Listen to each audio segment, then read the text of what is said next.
What's going on, you guys? Full Steer, and I'm back with another video. Today's video, I'll be doing an in-depth Hecarim jungle guide. It's been requested quite a few times, so if you like this video, please make sure to hit the thumbs up. It means a lot, and yeah, let's get right into the runes. Now, the runes might surprise you a little bit, because most of you think that Hecarim is played with the Predator keystone, and that's probably the best keystone to go for on Hecarim, or rune rather, but it's not, really. This has a 150-second base cooldown. I mean, that's a lot of cooldown early on, whilst if you go for another rune, it's actually better on Hecarim because it just provides you with way more like dive potential and all that. Sure, you do a little bit less burst damage, but that's not really why you want to play Hecarim. Hecarim is more of a tanky dive-in champion and assassinate maybe one person. Like, you will still deal a good amount of damage with a specific build I go for. So, what do you ask? You go instead of Predator? I mean, it's just Aftershock. Aftershock on Hecarim is actually pretty insane. Because, like, it procs off your E and it procs off your ultimate. So you have to remember that as soon as you run into someone and hit someone with E, you're gonna get the Aftershock armor and magic resist increase. Plus, after, like, a couple seconds, you're gonna get the damage explosion that's based on your max health. And Hecarim does stack quite a bit of health, especially with the build I go for. And the build I think is the best build you can go for on Hecarim right now. So, Aftershock really, really works well with Hecarim. On an average game with Aftershock, I'll deal about 4,000 damage-ish to enemy champions, which is a lot of damage out of just a single rune. Like, you see a lot of people play with Comet and stuff, and, like, they don't even get 4,000. That's such, like, it's an AoE hit, so as soon as you dive into, like, 3 or 4 people, and Aftershock procs on everyone, it's gonna do, like, 250 damage-ish, something like that-ish. And then, like, later in the game, I mean, even more later in the game, actually. But that's just so good. Like, that AoE damage is a free extra Q. And if you hit that on, like, a squishy with maybe 1800 health, like, your E, Q, auto attack, and then Aftershock proc's just gonna one-shot him. So that's why you really go for Aftershock. Now, another thing to mention right now is, this is currently not patch 8.1 yet. So, the Grasp changes haven't come through yet. Grasp could potentially be better than Aftershock on Hecarim, but that's something I'm gonna kind of have to wait and see on, and kind of test it when I can actually test it, but yeah. So, Grasp might be, like, better after the patch, but right now, Aftershock is for sure the best one to go for. Now, next up, we have Unflinching. This is pretty much perfect for Hecarim, because you tend to go for Ghost and Smite. Plus, you want your Ghost to be on cooldown pretty much all the time. Like, you want to use that Ghost on cooldown every time to just get a gank, and just constantly get ahead with that. So, having that on cooldown is going to give you a base amount of tenacity, but then also every time you use Smite, which is like, I'm actually not sure what the exact cooldown is, but it's not that high of a cooldown. It's like 75 seconds or some shit, 60, 75, I don't even know. But like something like that, or 90 seconds or whatever it was. But it's quite a low cooldown. You're gonna have those 2 smite stacks that you can keep up with, like, the smite you go for. So every time you smite, you're gonna get the extra boost from Unflinching, which is gonna pretty much mean that you don't ever have to buy Merc Threats. You can just go Ninja Dive every game, and then, like, you'll be so tanky with that. So it's actually really good. Now, up next, we have Conditioning. It's just a base armor magic resist increase. It's better to go for Conditioning on a jungler, really, than any of these two. Because you don't need the early armor and magic resist, really. Because this, like, you're just running around ganking people and farming your own jungle camps. And let's be honest, your jungle camps don't deal that much damage to you. So it's like, you're pretty safe going for a Conditioning one. Also, the 5% armor and magic resist increase is really useful late game for your build. It's going to give you a good amount of extra armor and magic resist. Plus, combine that with Aftershock bonus increases. It's going to add up even more. So you're going to be really tanky late game without even buying any armor or magic resist items, really. You can just stack a little bit of health, and then you're good. Like, that's really key here. Now, up next, and the last one in this tree, is Revitalize on Hecarim. Revitalize is probably the best one to go for. I mean, you can also debate maybe Overgrowth to get a higher maximum health pool in, because every time 8 monsters or enemy minions die near you, so if you just keep clearing your jungle and keep ganking it and waves die near you, you're gonna get, like, maybe on average a game, I've gotten like 5% max health increase or something like that, which is pretty good. Like 5% extra max health, not bad at all. So it could definitely be useful as well. It's debatable between these one, because Revitalize does make the heal on your W a lot better, so you can dive in and heal a lot more back. So that's why I really prefer Revitalize, because if you dive in, press W, like, the numbers of your health bars just go back, like, go down and up and down and up. So it's really, I actually find it very useful to have Revitalize on Hecarim. Now, as a secondary tree, it's pretty straightforward. You just want to go Domination with Sudden Impact and Relentless Hunter. The reason you go for the Domination tree is Sudden Impact Relentless Hunter. Relentless Hunter will give you that like massive amount of out-of-combat movement speed, which is really good on junglers, especially Hecarim, because you can use this to just run into a lane with Ghost, with Eon, and then as soon as you hit someone, this will still count, so you can just hit him, and then also roaming speed becomes a lot better. It's just straight up Relentless Hunter is the best. And then Sudden Impact is just as soon as you literally run into someone with your E, or like Ultim or something like that, you're gonna get that 10 extra lethality and you deal way more damage.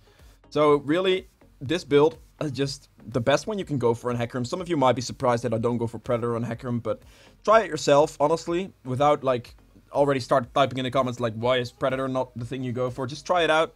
I'm pretty sure you'll like it, because I've played it quite a few times now, and I actually much prefer it over the Predator one. So that's the rune setup I go for on Hecarim. Now let's get into the items. I probably need to make a new one. Alright, now starting items on Hecarim is pretty simple. You just go with the Talisman and then the refillable potion. The Talisman is the one you want to go for on Hecarim, because you Q every camp really well, like you Q a lot, and then also your W just... You proc every camp, this just heals you for a lot of health back. You need this to survive your jungle clear. If you don't get Talisman, you're gonna die in your jungle clear. Which, I mean, you don't want to die in your jungle clear, let's be honest here. So just go with the Talisman, man. It's pretty simple. Now, a core item on Hecarim is like straight up Triforce. You rush it, it's your first main item. The only thing you want to get maybe in between or before are just a regular pair of boots, because just having that little bit of extra mobility is very useful in Hecarim. Like, the boots also count as damage, so you might as well pick them up. I would not upgrade my boots before I finish the Triforce, because you have to be aware of the fact that it does cost you 800 gold to go into your Ninja Tabai, really. And 800 gold reduction on your Triforce, like, early on, is pretty big. Like, you can easily pick up a Triforce at like 12 minutes in game or something like that. It's pretty fast. You can get it really fast if you just rush it out. Depending on how many kills you get, or if you get kills at all, you can also just farm jungle camps for Triforce. But Triforce is the main thing you want to get on Hecarim, because it just gives you everything you could possibly want. And there's really no debating that. I'm pretty sure everyone knows that Triforce is the item you want on Hecarim. Now, after you pretty much have your core build setup of these two, then the next item kicks in, which also could be an item you get in between from upgrading your Hunter's Talisman. You don't have to, but you can. So you can go for like just a simple Red Smite pickup, just a 650 upgrade to your Talisman. It does give you a lot of dueling potential, and it's good in certain matchups. So you can go for like boots with like a Red Smite upgrade on your first back, and then build into a Triforce. That also works very well, and it's very useful against high burst champions. So if you're facing like a Kha'Zix or something, then you can just Red Smite him, and his burst is gonna get lowered, which means you actually have a fighting chance in a 1v1. So in those situations, you might want to consider picking up the Red Smite enchant, just because it will reduce a lot of damage while you smite someone. And yeah, also it helps you with damage increase on your ganks, of course. You run into someone and you're gonna deal way more burn damage. If you combine that with the red buff, they can flash away at like 100 health and still die. So it's like, yeah. So it's pretty decent pickup. The enchant you want to go for on Hecarim every single game is just simple. You're gonna get the Cinderhawk enchant. You want to up that maximum health pool to synergize well with your Aftershock and all that, and just straight your defense tree, really. The 20% bonus health is pretty big, then 300 base health also works really well. Now, this item scales really well into the next item as well on Hecarim. This is like your core build. These 3 items you get every single game. After this, it gets kind of like variable, I guess. One item is pretty common still, though, is the Sterak's Gauge. It works really well with the Triforce. On Hecarim, like max level Hecarim, this gives you about 63 extra attack damage or something. That's quite a lot of attack damage, and it also gives you a higher Sheen proc, so as soon as you run in with, on someone, you press your E, you run in, like EQ someone, and you're pretty much one-shotting an AD carry, really. Like, that's the combination of this build. Also, the Sterak's works really well with, again, the setup, the rune setup you have on Hecarim, because it gives you a lot of extra max health, which means that your damage is going to go up from your armor, magic resist is going to work more, and then your Aftershock is going to provide you with even more tankiness as soon as you dive in. So it's like, why wouldn't you pick it up? Like, this item is so good. So I should say that this is probably the core on Hecarim. The last items are completely variable though, but this is pretty much what I do every single game because it synergizes so well. And yeah, I mean, if you have questions on that or maybe have like input, make sure to put in the comments. I'll read it, I'll answer it for sure. So yeah, but that's like, try this out as like a build order. You go for like the regular boots into like Triforce, maybe like a Red Smite, and then just finish this build order out, and then you'll see like the amount of damage you can get. You'll also see it in the gameplay later as well. Now, the last items, there are 2 item slots open, and this can literally be anything that really works well into the enemy team. Let's say they have a lot of armor. Now, you can pick up like a Righteous Glory, very good item on Hecarim. It can provide you with a lot of extra speed boost. It gives you a nice amount of armor, health, and mana. Also some CDR. I mean, you don't really need the CDR that much, to be honest. But Righteous Glory, you guys know it. It's a pretty good item on Hecarim, especially if you combine it with your Ghost and E. You run into someone and you're going to deal even more damage. So why not a Righteous Glory in certain situations, right? Now, Gargoyle Stoneblade also, it's a good hybrid item. It helps you dive in quite easily. It combines really well with your jungle item and your Stark Gauge. Also combines really well with Aftershock. Your armor magic resist is just gonna go through the roof. You dive in, you one-shot the AD carry, for example. As soon as you ult in, press E on someone. AD carry dies, maybe mid laner dies. Press Stoneblade, you're gonna be insanely tanky, tanking the entire enemy team by combining your Aftershock, extra MR armor, and then the Gargoyle Stoneblade extra armor. It's just a solid item. You can definitely pick that up. Now, Demon's Blade, obviously a good one on Hecarim as well. It gives you a good amount of armor. It is a better item to pick up into like higher AD teams, for example, because it does give you 60 armor, but it also gives you the movement speed increase. So as soon as you combine that with like a Righteous Glory, like you could finish your build with like these two items together, and then Stark's Gauge and like the passive lifeline from it will pretty much defend you against all type of magic resist damage, or like magic damage, and then also your Aftershock is gonna up your magic resist even more, so that's pretty much gonna be your magic resist item. So that you don't actually have to get like a Spirit Visage or something. You can just combine these two items, which is honestly combining these two items, or maybe like a Righteous Glory with Stoneblade or Deadman's Blade with Stoneblade, is what I do most games. These three items are the most common in my Hecarim build because they just provide you with everything you really need on Hecarim. Like combining a Righteous Glory with Deadman's Blade, Ghost, E, and then also just yeah, you run into someone with that and you just literally insta-give them for sure. Like there's no escaping that. Now obviously if you're against high crit, Random Wins is a great item as well, instead of like maybe a Deadman's Blade or something. Like you don't need all these items. You guys will probably see like whatever is good like in your average game. It's pretty much pick up the basic magic resist items if you need them against certain champions, anything like that. Honestly, if you have questions on what to build at this point, just also ask them in the comments below. I'll do my best to answer them for you. And yeah, that was the item build for Hecarim, the item setup, the rune setup. If you've enjoyed it so far, please make sure to hit the thumbs up below. And let's get right into the gameplay now. Welcome to the gameplay section of this guide. As you can see, I'm playing Hecarim, of course, into a Vi. Honestly, this is a pretty decent matchup for Hecarim because Vi doesn't tend to invade you that much, and that's really all you're looking for. I mean, these days you don't get invaded much at all anyway as a jungler, because they mostly just gank lanes, really, instead of just invading the enemy jungler.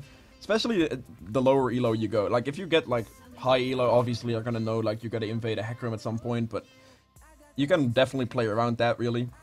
Playing around that is pretty simple as well, but you just go for, like, a quick double buff camp. Like, you go for red to blue and then clear one more camp and you can gank off that and then go for ghost ganks or something like that. That's, like, a good counter to invades, because there's really no invading someone that goes from buff camp to buff camp, especially if you get a leash from your bot lane. You can't invade that, really. You're not gonna be fast enough to invade that. Now right here, I do remember this game really well, because this game Riot tried to wreck me really hard. Right now, I'm standing AFK because my game client crashed. And it went back into the... There you go, that's the disconnect. It crashed, it gave me a bug splat, and as soon as I got back into the league like game, as you know where to press reconnect and all that, it just gave me, your client has to repair. So it started downloading all Riot's files again, and it just, I mean, my early game got kind of wrecked, but I want to use this game mainly to show you guys that whereas the old Hecarim would have been out, completely out of the game if you didn't have an early game. If you didn't get a leash, you could never clear your jungle effectively. But with the setup I use right now and like the new priestess and everything, you can actually have a really good shot, like a shot at coming back into it. So that's what I wanted to show you. So I'm gonna be back here in a little bit after like downloading all my files.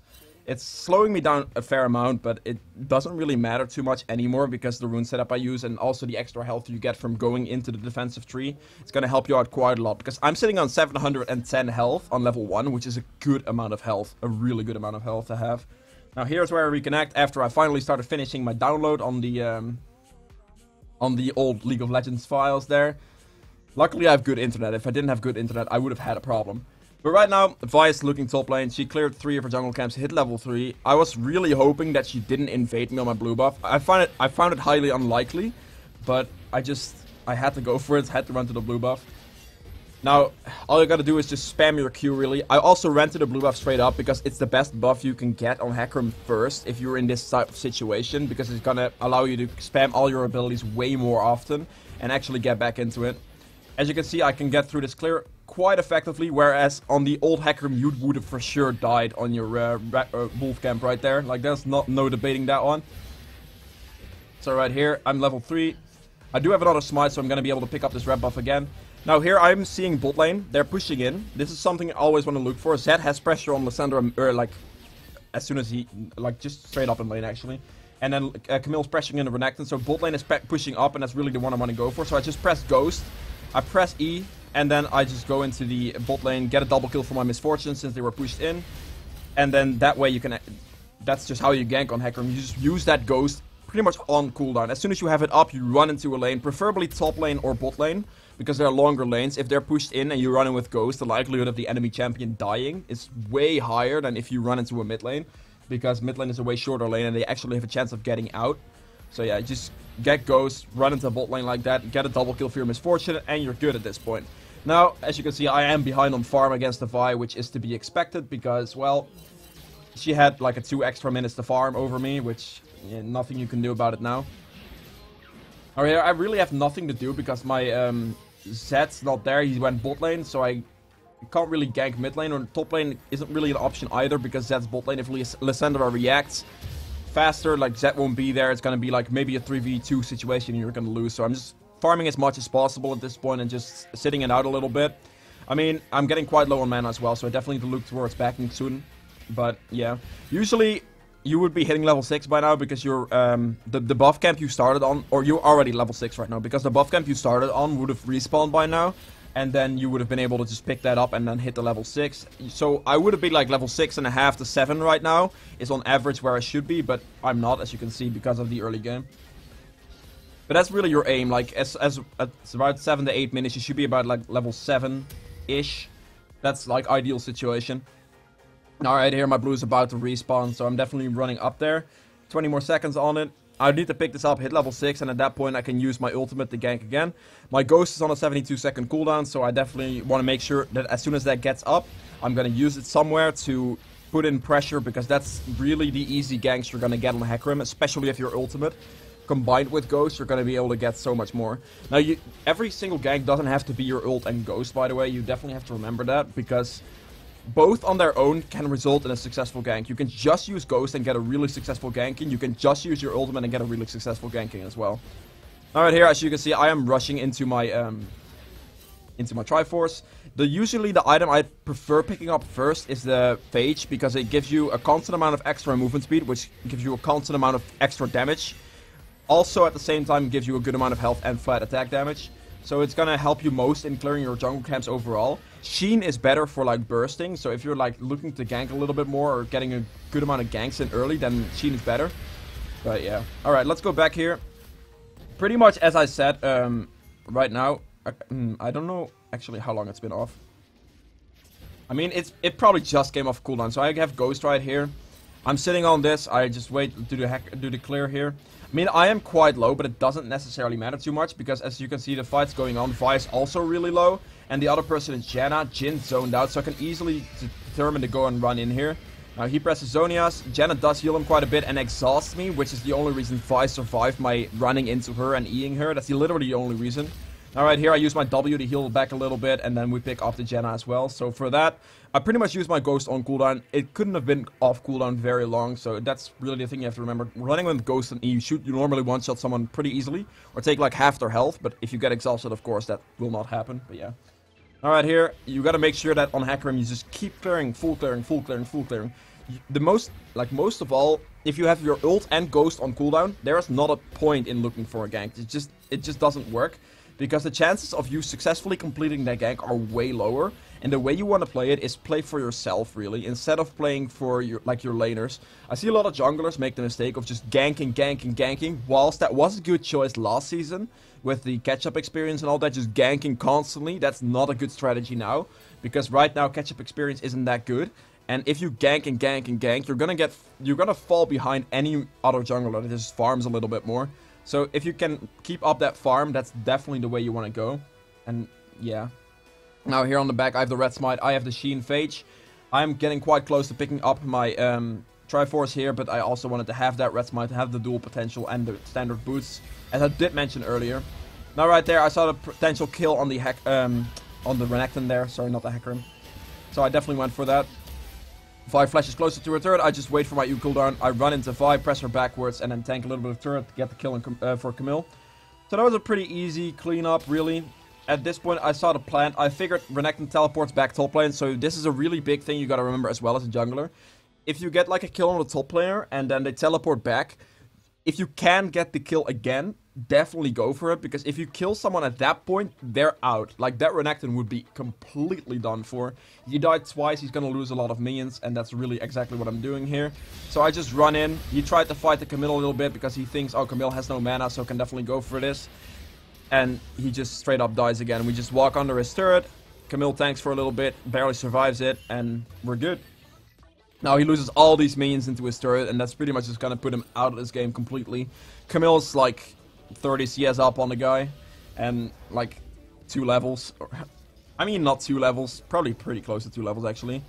10.5 and like a full level. That's like a really good lead. As a top laner, that's just pretty much laning over.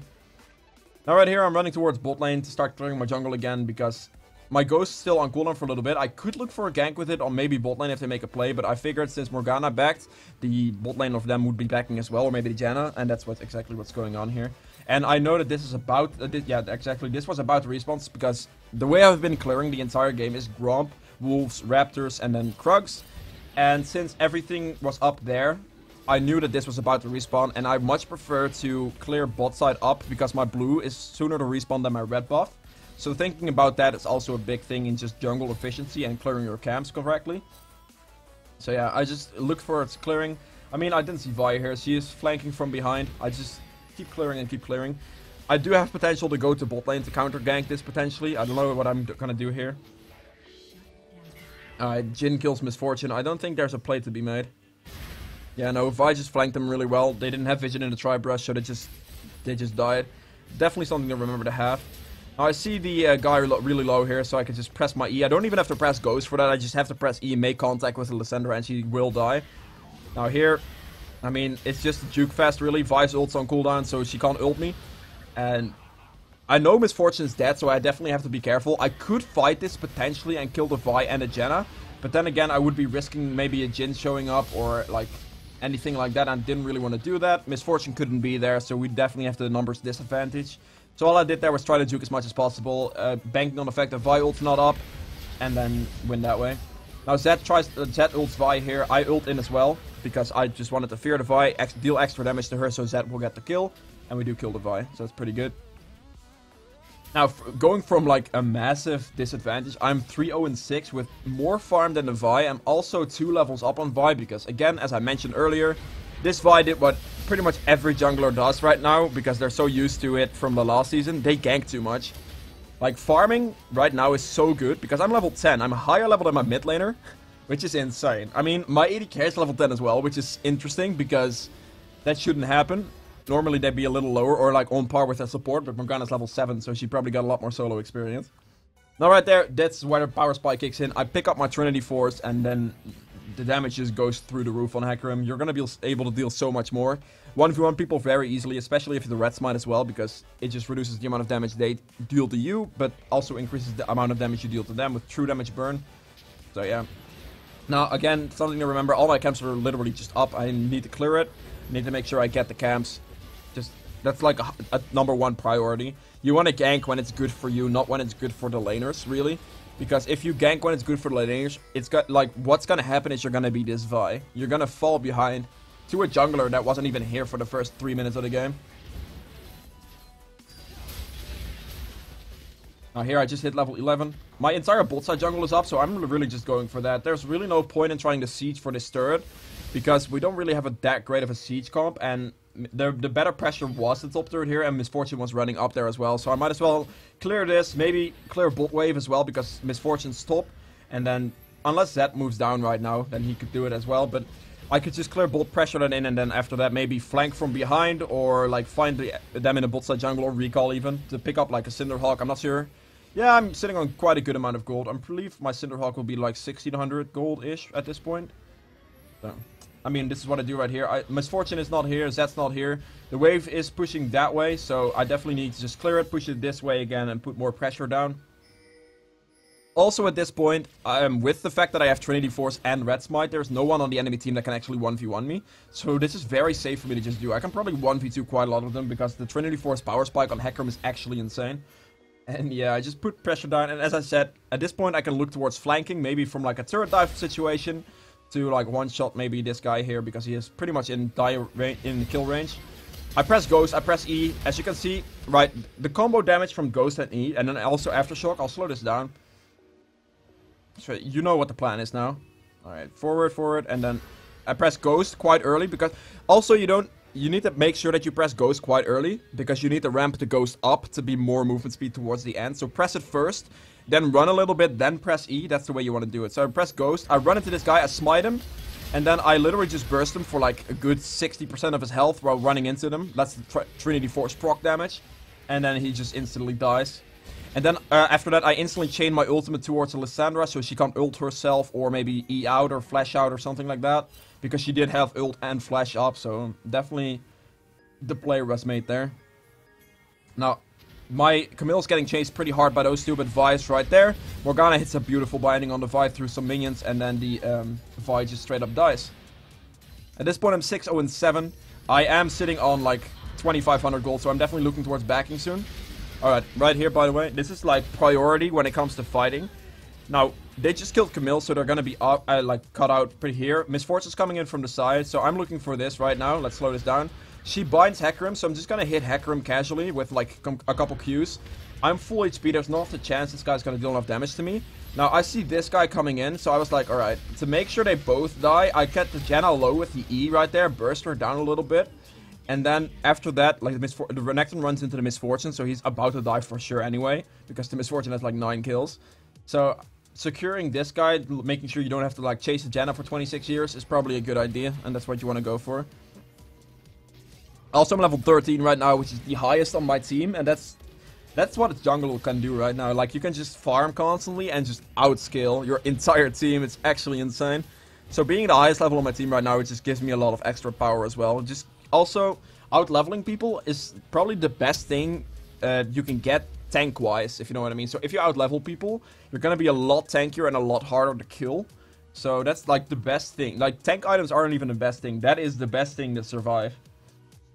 Whether you're a damage jungler or like a tank jungler, level advantage is the best thing to survive, because it's either gonna result in more damage, but it's also gonna result in less damage damage onto you.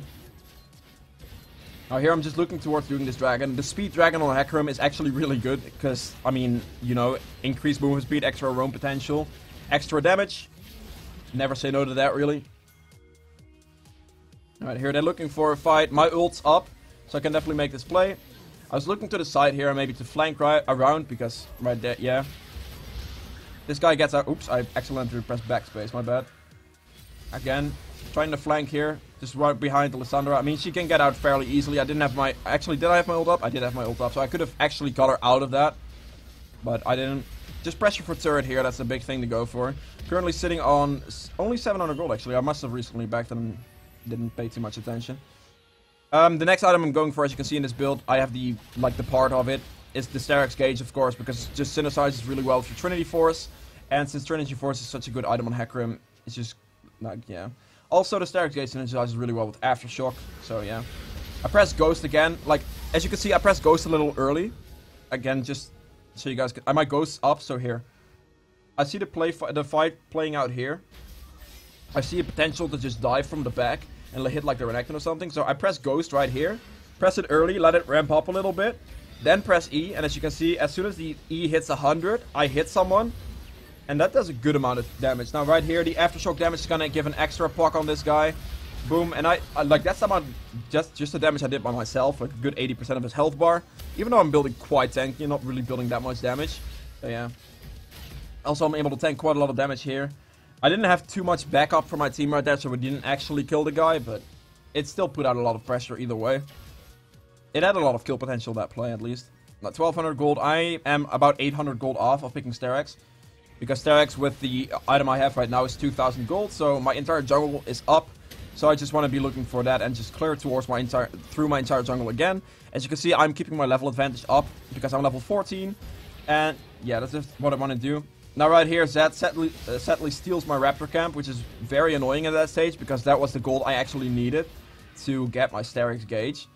Because I missed like 80 gold right now or something to actually get it. Let's see. I missed like 100 gold, so right now I can't even back yet. I need to look for maybe something that I can get for like gold-wise, maybe 100 gold. If he didn't steal that camp, I could have backed already and then made the play. But yeah, I see this, I see the play happen here. As soon as Vi tries to Q me, that is when I press ultimate, because if you press ultimate at Hecarim, you cannot be disabled, you cannot be hit with CC. So, right when she charges and goes for it, you can listen to sound effects or you can just watch it. Then you press ultimate, go in. I dodge the damage. Misfortune gets a clean ult here to deal quite a lot of damage, and then we just like 3-4-1 them. I don't know what happened to Zed, maybe 3-4-0 them. I think 3-4-0, I'm not sure what happened to Zed there. Now this is where I look for it back. I pick up the Sterak's gauge. I mean, I should have already had it if the Zed didn't steal my Raptor camp, but there's not much I can do about it now. I did ping it, but some people just don't pay attention to that type of stuff. Now also I'm level 15, highest level in the game still. That's something you want. If you have the level advantage, you make sure you want to keep it. Alright, here I see a Jhin. I was like, I got this, right? I got this. I'm quite tanky. I would have killed that guy, but like... Damn, I got collapsed on hard there. So that was really just like the in phase of my game. I'm not sure what I was doing there. Definitely don't get too cocky, really. If you don't... if you don't know where the enemy team is, don't just go on a single target like that in the mid lane. If you split pushing bot lane or something, then yeah, sure. But like in those situations, definitely not the smartest plan. Alright, right here, just to make sure that I keep going back to clearing my jungle camps a little bit. Now right here, I'm watching this play on the map right now. My team is actually, like the Misfortune and the Morgana actually try to want to go for this. I wasn't sure on that one, and I didn't think they would go in because it was actually not that good of an engage. So I was like, I don't really have to be there now, do I?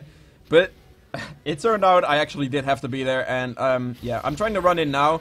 Maybe get the kill on like the Lissandra, but she then presses Zonia's, and there's not much I can do after that.